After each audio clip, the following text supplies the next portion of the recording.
El buscador es lo buscado, por Ramesh Balsekar.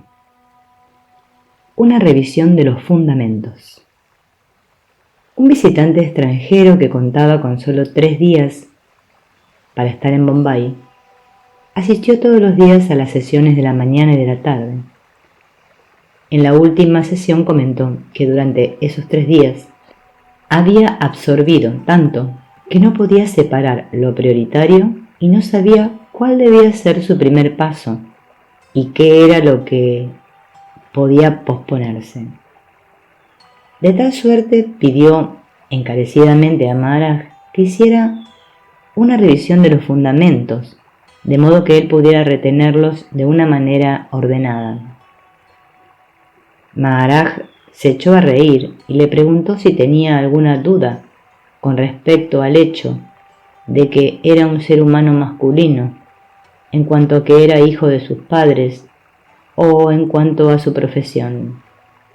Si no, ¿por qué tendría que haber confusión alguna respecto a su verdadera naturaleza? De cualquier manera, dijo Maharaj, adoptaremos tu propuesta. Lo que deseas en realidad es lograr una comprensión aceptable de tu yo, el cual ha sido condicionado a concebir como una entidad corporal y mental, con absoluto control sobre sus acciones, y de tu relación con el mundo en el que vives, tú por un lado y el mundo por otro. Ahora bien, lo que tú piensas que eres no es más que la esencia material del cuerpo que tu padre, que fue concebida en la matriz de tu madre, y que más tarde creció en forma espontánea hasta tomar la forma de un bebé, con huesos, carne, sangre y demás. Fue creada una forma humana que se desarrolló de un bebé a un niño conforme a un proceso que tomó cierto tiempo. Tal vez en tu segundo año de vida te dijeron que tú habías nacido, que tú tenías un nombre y una forma. Tiempo después adquiriste conciencia de ser y tú empezaste a considerarte un individuo separado, una entidad independiente, distinta del resto del mundo. Consideremos ahora lo siguiente. Primero, ¿acaso tus padres te crearon a ti especial y deliberadamente? 2. ¿Sabían tus padres en qué momento iba a tener lugar la concepción? 3. ¿Elegiste tú de manera específica y deliberada a una pareja particular como tus padres? Y 4. ¿Tú elegiste nacer? De las respuestas a estas preguntas resulta claro que una forma con las características de un ser humano se creó de manera casi accidental, sin participación ni elección alguna de nadie, la cual aceptaste más tarde como tu yo. Por consiguiente, tú, como tal, no existes ni como un hecho, ni como entidad. Ese es el primer fundamento. Se creó una forma a través de un proceso natural. La pregunta es entonces, ¿qué somos todos nosotros? Cada uno de nosotros, en tanto fenómeno, es tan solo una apariencia en la conciencia de quienes nos perciben, y en consecuencia lo que parecemos ser es un fenómeno temporal, finito y perceptible para los sentidos, mientras que lo que somos, lo que siempre hemos sido y siempre seremos, sin nombre ni forma, es el noumeno, el ser imperceptible, atemporal e ilimitado. Sin embargo, por muy convincentemente que creas haber comprendido este hecho básico, te resultará casi imposible disociarte de la identificación con tu nombre y tu forma como entidad. Esto solo puede acontecer cuando aquello que has estado concibiendo como una entidad separada se aniquila por completo. Este es el segundo fundamento, el poder de Maya. Se considera real aquello que tan solo es un fenómeno, sin ninguna existencia independiente. Y este fantasma se esfuerza por convertirse en algo, una sombra a la casa de su sustancia, mientras que en realidad tú has sido todo el tiempo la sustancia y nunca la sombra sometida que busca liberarse. Parece gracioso, pero es maya. Ahora, el tercer fundamento. ¿Habrás sido capaz de concebir algún aspecto del mundo manifestado si no hubiera espacio-tiempo? Si los fenómenos no se manifestaran en el espacio con un cierto volumen tridimensionalmente, y si no fueran medidos en relación al tiempo, no podrías haber concebido, ya no digamos percibido, nada del universo aparente. Date cuenta, por favor, de que todos los fenómenos son meras apariciones en el espacio-tiempo, concebidas y percibidas en la conciencia. Incluso la idea misma de totalidad del absoluto no puede ser más que un concepto de la conciencia. Cuando la conciencia se funde en el absoluto, ¿quién o qué puede saber o experimentar algo? Y ahora, el fundamento final. Si se entiende con claridad lo que hasta aquí he dicho, ¿no te sería posible percibir tu verdadera condición, aquella que te era propia antes de que tú nacieras? ¿Podrías retornar a ese estado primario, anterior al surgimiento espontáneo de la conciencia, y a que ésta provocara el sentido de presencia? Este último estado, el sentido de presencia, tan solo es verdadero mientras el cuerpo existe. Cuando se termina el tiempo de vida del cuerpo, esta presencia consciente se funde con el estado original en el que no hay conciencia de estar presente. Nadie nace, nadie muere. Se trata tan solo de principio, duración y fin de un suceso objetivado, como un tiempo de vida en el espacio-tiempo. En tanto fenómeno no hay una entidad que se halle esclavizada, y como nóumeno no puede haber ninguna entidad que necesite liberarse. De esto es de lo que ha de tenerse una apercepción. El mundo soñado de los fenómenos es algo que tan solo ha de atestiguarse. El visitante se inclinó ante Maharaj y le dijo que había recibido el más elevado conocimiento en una cantidad mínima de palabras. Con el aprendizaje acerca de mi verdadera identidad, nada más tengo que aprender ahora, dijo finalmente. ¿Qué somos realmente? En las charlas de Maharaj es costumbre esperar pacientemente a que él comience la discusión. Algunas veces inicia una conversación sobre un tema específico y otras se sienta en silencio con los ojos cerrados por un rato y después comienza a murmurar suavemente o quizás a pensar en voz alta. Entonces, puede ser que desde un principio pregunte a los visitantes si tienen alguna pregunta. En ocasiones, no con demasiada frecuencia, sucede que hay un visitante que está en extremo ansioso de plantear una pregunta particular acerca de un problema específico. Maharaj parece sentir la impaciencia del visitante. Lo mira directamente, aun cuando se encuentra sentado en la última fila, y le pregunta si desea consultarle algo. Una mañana, cuando Maharaj preguntó si había preguntas, un visitante levantó la mano y comenzó a hablar. Dijo: Maharaj, tengo una duda que me produce tal desconcierto que me siento en las últimas. He leído bastante acerca de la filosofía Advaita. Sus principios básicos en verdad me han impresionado muy profundamente. Diversos maestros me han dicho en repetidas ocasiones que a no ser que abandone el concepto de mi entidad independiente, no puedo conseguir la liberación.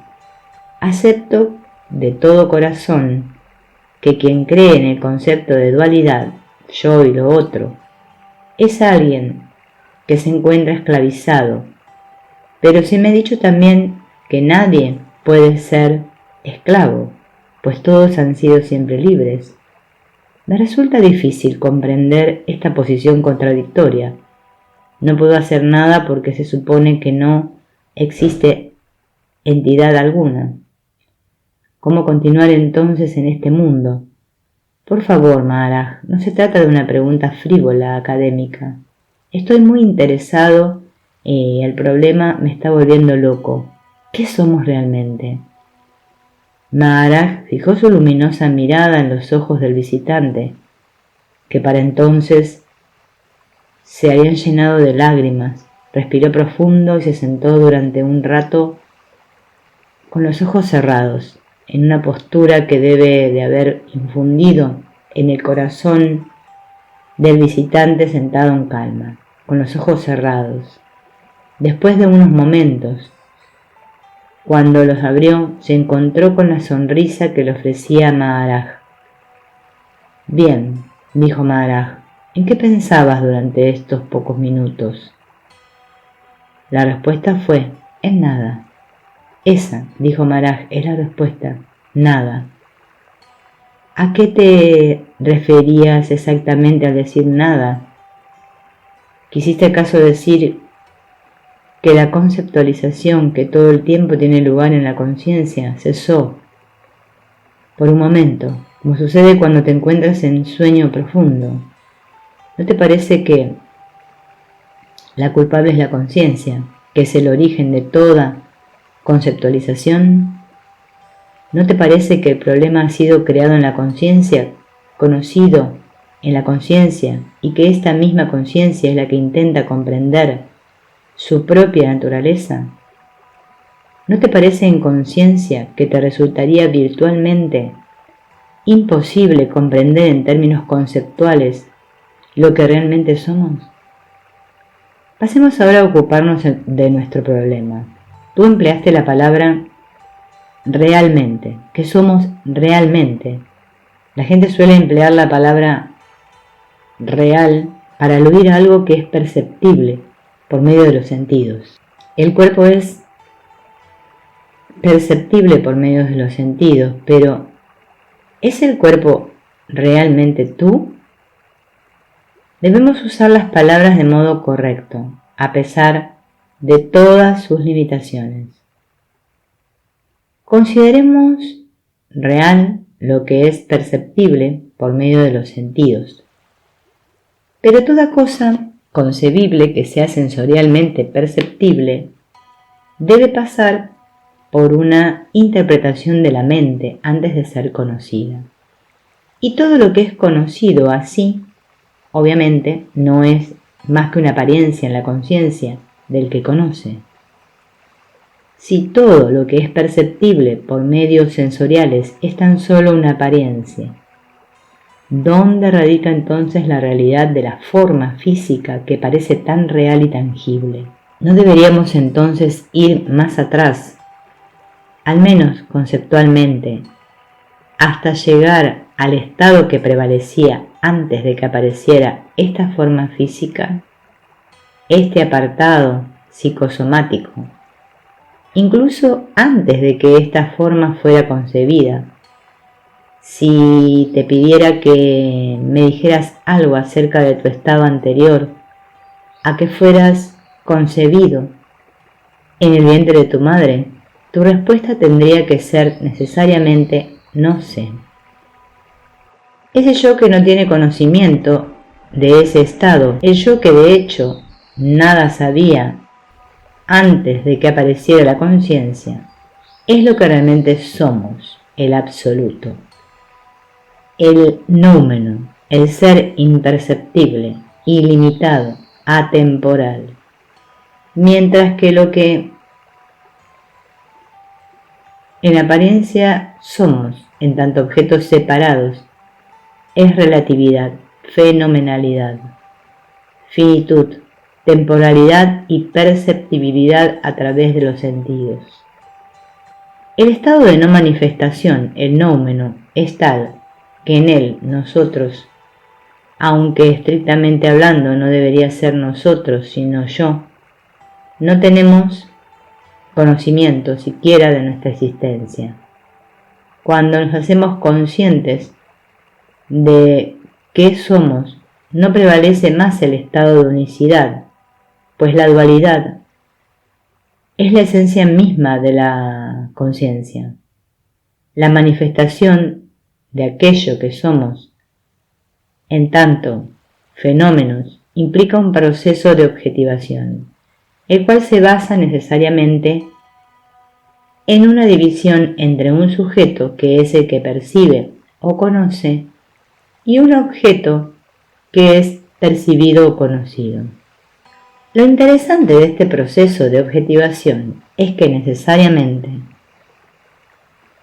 tiene lugar en la conciencia, que es la fuente de toda conceptualización, y por consiguiente los llamados sujetos conocentes y objeto conocido son ambos, en realidad, objetos fenomenalizados en la conciencia, lo mismo que las imágenes de un sueño. Empero este objeto conocente, que conoce al objeto conocido, asume la identidad del sujeto como si de una entidad separada se tratara, un yo, y da al objeto conocido una identidad con la cual lo concibe como otro. Así es como nace el concepto de individuo, a partir de una ilusión, del poder de Maya, o como quiera llamársele. Una vez que ocurre esta identificación con una supuesta entidad separada, el concepto de dualidad se extiende y el condicionamiento se hace más fuerte. Esta entidad sujeto separada se erige entonces en juez para analizar y criticar los diversos objetos, y aparece así el esquema entero de opuestos interrelacionados, bien y mal, grande y pequeño, lejos y cerca, dando lugar a la condena y la aprobación. El sustrato de la creación completa de este universo fenoménico es, desde luego, el concepto de espacio-tiempo.